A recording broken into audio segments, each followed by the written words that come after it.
আইএসএফকে vote দেবেন আর ঘর দেবেন মমতা বন্দ্যোপাধ্যায়, এটা কিন্তু আর হবে না। ওটা ভুলে যাও।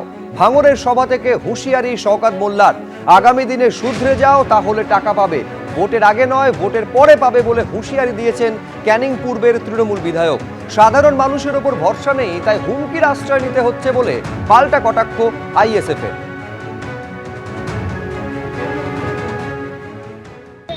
ভোট দেবেন আইএসএফ এর আর ঘর দেবে মমতা ব্যানার্জি, এটা কিন্তু আর হবে না। ডাল ভাত কবে খেয়েছো ওটা কিন্তু ভুলে যাও। খুব পরিষ্কার কথা, খোলাখুলি কথা।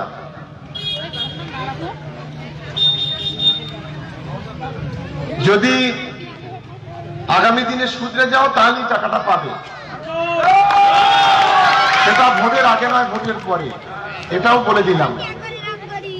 কথা যখন এখানে বলে যাচ্ছি, কাজে এক সপ্তাহের মধ্যে প্রমাণ করে দেবো। যদি না করতে পারি আমি রাজনীতি করবো না, ছেড়ে দেবো। এত বড় কথা এখানে বলে। দায়িত্ব জ্ঞানহীনের মতো কাজ করছেন উনি। সাধারণ মানুষের উপর আর কোনো ভরসা রাখতে পারছেন না, যার কারণে এইভাবে হুমকির আশ্রয় নিতে হচ্ছে। মানুষকে সন্ত্রস্ত করার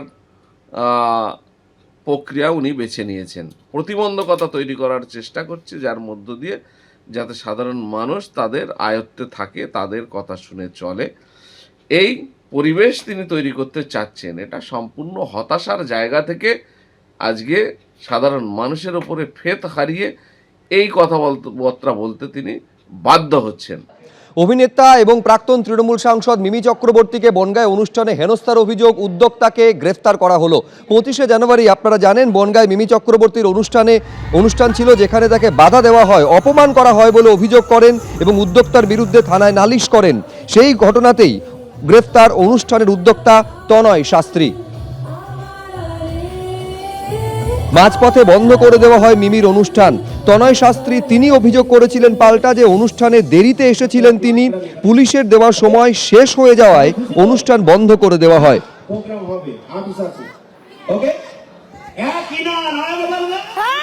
গতকাল প্রোগ্রামে মিমি চক্রবর্তীর টাইম ছিল হচ্ছে 10:30। এখানে 10:30টার মধ্যে ঢুকবে, পাক্কা 11:15 আমার কাছে সেই ফুটেজ আছে, আমার কাছে সেই ভিডিও আছে যে উনি কখন ঢুকছে। আমার এখানে পুলিশ পারমিশন, বনগাঁ থানায় আমি পারমিশন করেছিলাম 12টা পর্যন্ত। আমার কাছে লিখিত ডকুমেন্ট আছে। 12টা পর্যন্ত ছিল। ঠিক 12:02 আমি স্টেজে উঠে আমি বলেছি সবাইকে, হাত জোর করে বলেছি, আপনারা মিমি চক্রবর্তীকে দেখেছেন, কিন্তু মিমি চক্রবর্তীর অনুষ্ঠান এখানেই শেষ করা হচ্ছে। তখন আমি মিমি চক্রবর্তীর যে বাউন্সার আছে, আপনারা যারা বডিগার্ড আছেন তারা আপনি ওনাকে নামিয়ে নিয়ে যান। কারণ 12টার পরে আমাকে তখন যদি থানার থেকে এসে যদি কোনো গন্ডগোল করে বা থানার থেকে এসে যদি কোনো কমপ্লেন করে, আমরা তো সেটা সহ্য করব না।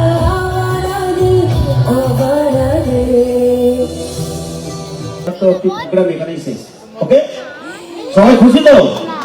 হ্যাঁ, প্রোগ্রাম হবে, আপিস আছে। ওকে, একই না নয় বলবে।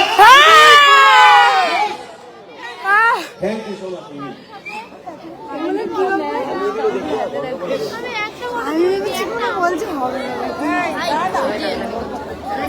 না হলে হবে না। এই চাপানুতরের মধ্যেই সোমবার মমতা বন্দ্যোপাধ্যায়কে সাক্ষাতের সময় দিল জাতীয় নির্বাচন কমিশন। সূত্রের দাবি 2রা ফেব্রুয়ারি দিল্লি যেতে পারেন মুখ্যমন্ত্রী।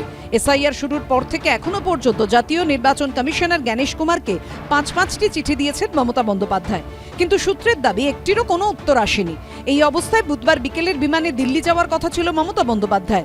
দিল্লি সফরে জাতীয় নির্বাচন কমিশনারের সঙ্গে মমতা বন্দ্যোপাধ্যায় দেখা করার জল্পনা জোরালো হয়েছিল, কিন্তু মহারাষ্ট্রের উপমুখ্যমন্ত্রীর বিমান দুর্ঘটনায় মৃত্যুর কারণে মমতা বন্দ্যোপাধ্যায়ের দিল্লি সফর বাতিল হয়। এদিন সিঙ্গুরের সভা থেকে নির্বাচন কমিশন ও কেন্দ্রীয় সরকারকে একযোগে আক্রমণ করেন মমতা বন্দ্যোপাধ্যায়। আজ না হলে কাল তো আমি যাবই, দরকার হলে আমিও কোর্টে গিয়ে দাঁড়াবো। আমি জেলে গেলে তো মায়েরা জবাব দেবে, বোনেরা জবাব দেবে, ঘরে ঘরে নাড়ু তৈরি হবে।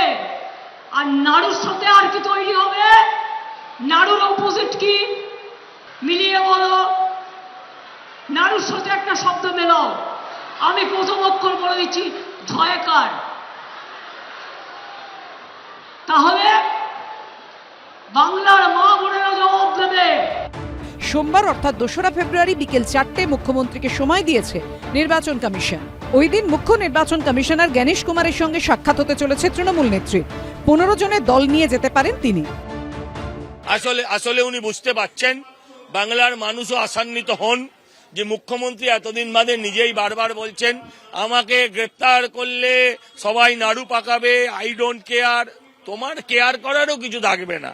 তবে এই বারবার দিল্লি যাওয়াটা কিন্তু মারাত্মক, কারণ পশ্চিমবঙ্গে হলে তাও একটু নাচানাচি করবে, কিন্তু দিল্লি থেকে টুপ করে তুলে নিলে নাচার স্কোপও পাবে না। কারণ এখান থেকে ধরলে, কালীঘাট থেকে ধরলে আবার রেসকোর্সে নিয়ে যেতে হবে, সেখান থেকে হেলিকপ্টারে বেরোতে হবে। দিল্লিতে তো সব যন্ত্রণা নেই, ফালতু উনি দিল্লি পিল্লি যাচ্ছেন, বারণ করুন। এর আগে দিল্লিতে গিয়ে জাতীয় নির্বাচন কমিশনার জ্ঞানেশ কুমারের সঙ্গে বৈঠক করেছিলেন অভিষেক বন্দ্যোপাধ্যায়। আশাবুল হোসেন ও ময়ূর ঠাকুর চক্রবর্তীর রিপোর্ট, এবিপি আনন্দ। মায়ের দিকে বলে বলে ভাই বলে তুই বল যে আমি দরজা খুলে আমি উদ্ধার করলে মারা গেলে, নাহলে তিনজনা ওখানেই মারা পড়তো। হয়েছে। এরপর এই তথ্য নিয়ে আমরা থানায় যাব আজকে। বাঁকুড়ায় বিজেপি নেতার বাড়িতে অগ্নিকাণ্ডের ঘটনায় এবার অডিও প্রকাশ করে চাঞ্চল্যকর অভিযোগ তুললেন তৃণমূল নেতা। ভোটের মুখে বাঁকুড়ার ওন্দায় বিজেপি নেতাকে সপরিবারে পুড়িয়ে মারার চেষ্টার অভিযোগ উঠেছে। 21শে জানুয়ারি রাতে বাইরে থেকে শিকল তুলে বিজেপি নেতা তাপস বারিকের বাড়িতে আগুন লাগিয়ে দেওয়া হয় বলে অভিযোগ ওঠে। ভাঙচুর চালানো হয় বিজেপি নেতার ওষুধের দোকানেও। ঘটনায় তৃণমূলের বিরুদ্ধে অভিযোগ তুলেছে বিজেপি। আমরা এত জোরে চিৎকার করেছি যে দাদা ছুটে এসে শিকলটা খুলে দেয়। ভাগ্যিস শিকলটা খুলে দিচ্ছে, আজ ভগবানের দয়া বলে আমরা প্রাণে বেঁচে ফিরেছি। এটা পুরো তৃণমূল পরিকল্পিতভাবে করিয়েছে তৃণমূলের দুষ্কৃতীরা। আর এবার পাল্টা বিজেপি বিধায়কের বিরুদ্ধে অভিযোগ তুলে সুর চড়ালেন তৃণমূলের জেলা সভাপতি, দিলেন হুমকিও। মায়ের দিকে বলে বলে ভাই বলে তুই বল যে আমি দরজা খুলে আমি উদ্ধার করলে মারা গেলে, নাহলে তিনজনা ওখানেই মারা পড়তো। হয়েছে। অমরবাবু তৈরি হও, মারার পালাটা শুরু হবে, আর মারার পালাটা শুরু করবে তৃণমূল কংগ্রেস। এই যুগে সেরকম মানুষ আছে যে নিজেদের ঘরকে আগুন লাগিয়ে বলবে যে অন্য লোকে লাগিয়ে দিয়েছে? এইটা তৃণমূলের পূর্ব পরিকল্পিত, কারণ সে আমার ভারতীয় জনতা পার্টির একজন সক্রিয় কার্যকর্তা। ওদেরই ফরেনসিক কিংবা মমতা ব্যানার্জিকে দিয়ে তদন্ত করা। আগেই খুনের চেষ্টার অভিযোগ দায়ের করেছেন ওন্দার বিজেপি নেতা তাপস বারিক। সেই ঘটনায় এখনো পর্যন্ত কাউকে গ্রেফতার করা হয়নি। এরই মধ্যে স্বচ্ছ তদন্তের দাবিতে পুলিশের দ্বারস্থ হয়েছে তৃণমূল। পূর্ণেন্দু সিংহ রিপোর্ট, এবিপি আনন্দ, বাঁকুড়া। এবিপি আনন্দ, এগিয়ে থাকে, এগিয়ে রাখে।